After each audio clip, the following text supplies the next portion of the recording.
তা আমরা একটা বিশেষ কমিটি জাতীয় সংসদের প্রথম দিকে যেটা করে দিয়েছিলেন মাননীয় স্পিকার, এই সংসদীয় বিশেষ কমিটির প্রস্তাবনার মধ্যেই থাকে তার অ্যাক্টিভিটিস কী হবে, কার্যক্রম কী হবে। তাতেই বলা হয়েছে যেহেতু এখন মন্ত্রণালয় সম্পর্কিত কমিটিগুলো, স্থায়ী কমিটিগুলো এখনও গঠন করা সম্ভব হয়নি, সেই জন্য এই বিশেষ কমিটি অধ্যাদেশগুলো পর্যালোচনা করে সংসদে রিপোর্ট পেশ করবেন। সেটা সংক্ষিপ্ত সময়ের মধ্যে 3টা লং সেশনে আমরা বসে বিশেষ কমিটিতে 2 তারিখে, এপ্রিলের 2 তারিখে সেটা বিশেষ রিপোর্ট সংসদে সেই কমিটির আহ্বায়ক আমাদের মাননীয় সংসদ সদস্য অ্যাডভোকেট জয়নাল আবদীন সাহেব প্লেস করেছেন। তার মধ্যে কয়েকটা ভাগে এটা প্লেস করা হয়েছে। তার মধ্যে 98টি অর্ডিন্যান্সের ব্যাপারে প্রথম ভাগে বলা হয়েছে এটা অ্যাজ ইট ইজ আমরা সংসদে যেভাবে আছে সর্বসম্মতিক্রমে পাশ হবে। এরপরে 16টা অধ্যাদেশের বিষয়ে বলা হয়েছে যে এটা আমরা যাচাই বাছাই করে পরে বিল আকারে সংসদে উত্থাপন করা হবে। তারপরে একটা তালিকা আছে, সেই তালিকার মধ্যে যেগুলো আমরা হেফাজত এবং রহিতকরণ করব সেই তালিকাটা আছে। আরেকটা আছে সংশোধিত আকারে, সেটার সংখ্যা সম্ভবত 15টা। এখন সেই বিষয়গুলো আমরা কিভাবে উত্থাপন করলাম, মাননীয় বিরোধী দলীয় নেতা পরে যখন ওয়াকআউট করেন তখন তিনি বললেন যে 91টা বিল এখানে উপস্থাপন করা হয়েছে, 16টা যাচাই বাছাই করে পরে উত্থাপন করা বলে বলা হয়েছে, বাকিগুলো গেল কোথায়? আইনমন্ত্রী সাহেব ফ্লোরে জবাব দিয়েছেন যে 91টার মধ্যেই কিন্তু বাকি 17টা অন্তর্ভুক্ত। কারণ কোনো কোনো অধ্যাদেশ জারি হওয়ার 15-20 দিন, 1 মাস 2 মাস পরে দ্বিতীয় সংশোধনী আনা হয়েছে, কোথাও কোথাও তৃতীয় সংশোধনীও আনা হয়েছে, মূলত অধ্যাদেশ একটা। তো যখন বিল আকার উত্থাপন করা হয় জাতীয় সংসদে, সব অধ্যাদেশগুলোকে এক করে একটা বিল আকারেই উত্থাপন করা হয়েছে। এইটা আমার মনে হয় মাননীয় বিরোধী দলীয় নেতা হয়তো খেয়াল করেননি। সেই কারণে তিনি মনে করেছেন 91টা না হয় প্লেস হলো, 16টা প্লেস হবে না, বাকিগুলো গেল কোথায়? বাকিগুলো এই 91টার মধ্যেই অন্তর্ভুক্ত। তিনি হয়তো এটা খেয়াল করতে পারেন। এর ডিটেলটা আইনমন্ত্রী সাহেব বলবেন।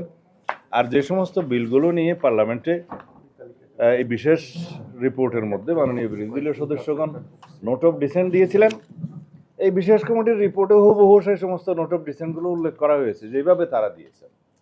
এবং নোট অফ ডিসেন্টওয়ালা অধ্যাদেশগুলো যেগুলো সংসদে উত্থাপিত হয়নি বা সংশোধিত আকার হয়েছে অথবা রহিত এবং হেফাজতকরণের জন্য উত্থাপিত হয়েছে, এই সব বিষয়ে নজিরবিহীনভাবে মাননীয় স্পিকার 2 মিনিটের জায়গায় কোথাও 10 মিনিট 15 মিনিট করে কয়েকজন সদস্য, বিরোধী দলীয় সদস্যদেরকে কথা বলার সুযোগ দিয়েছেন। তারা দীর্ঘ লিখিত বক্তব্য পাঠ করেছে, আপনারা দেখেছেন। এবং এটাও কিন্তু নজিরবিহীন।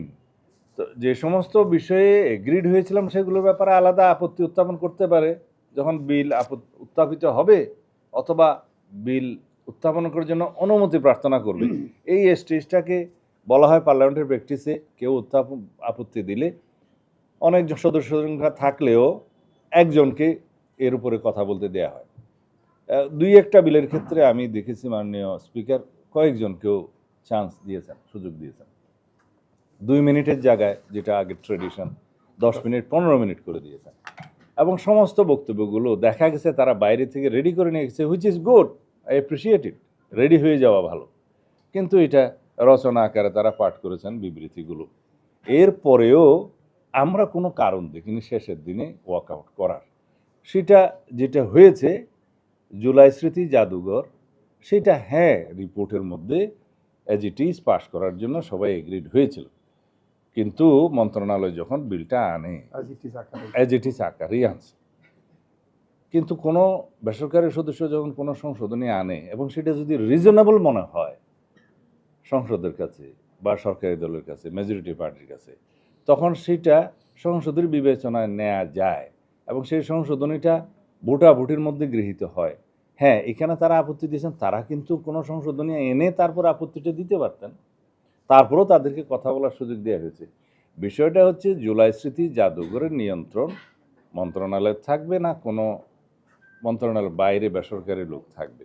কিউরেটর কে হবে সেটার বিষয়ে বলা নেই, যদিও তিনি এখন বেসরকারি বাইরের, মন্ত্রণালয়ের বাইরের একজন বিশিষ্ট ব্যক্তি।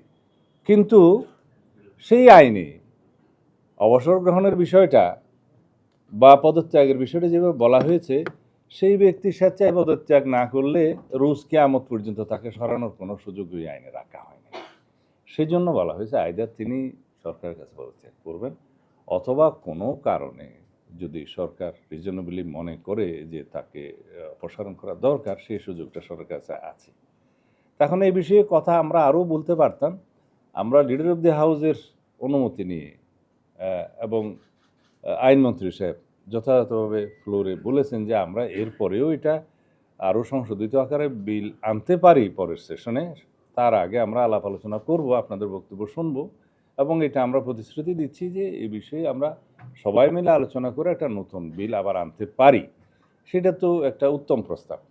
তা এখন সেই বিষয়গুলো রিজনেবলি তারা বিবেচনা না করে এবং ওখানে আবার নির্বাচনের কিছু ইস্যু তুলে এবং অন্যান্য প্রাসঙ্গিক কিছু বক্তব্য তুলে তারা যে কয়েকবার ওয়াকআউট করেছেন, সেই বিষয়গুলো আমার মনে হয় যে যৌক্তিক হয়নি।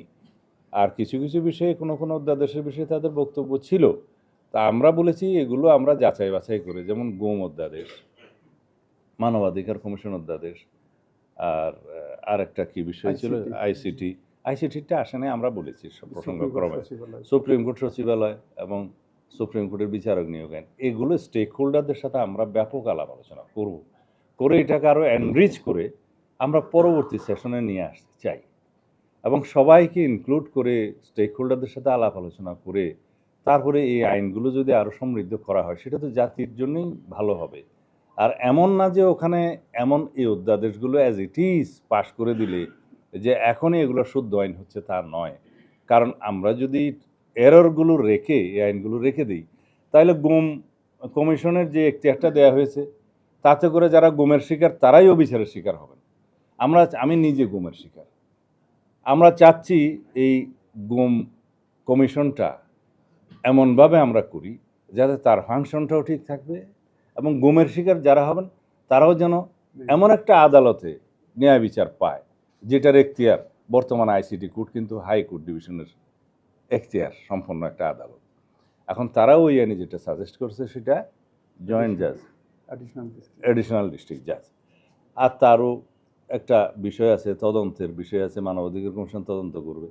এখন আইসিটি কোর্টের যে প্রসিকিউশন টিম এবং তদন্ত সংস্থা, এইটার মানটা অনেক উঁচু এবং তার লজিস্টিক সাপোর্ট সবসময় অনেক বেশি। যদি আমরা মানবাধিকার কমিশনের কাছে একটা তদন্তের জন্য দিই বা গুম কমিশনের কাছে একটা তদন্ত দিই, তো এইটা কিন্তু মাল্টিপ্লিসিটি অফ ইনভেস্টিগেশন এজেন্সিস হবে, বিভিন্ন রকমের রিপোর্ট আসবে।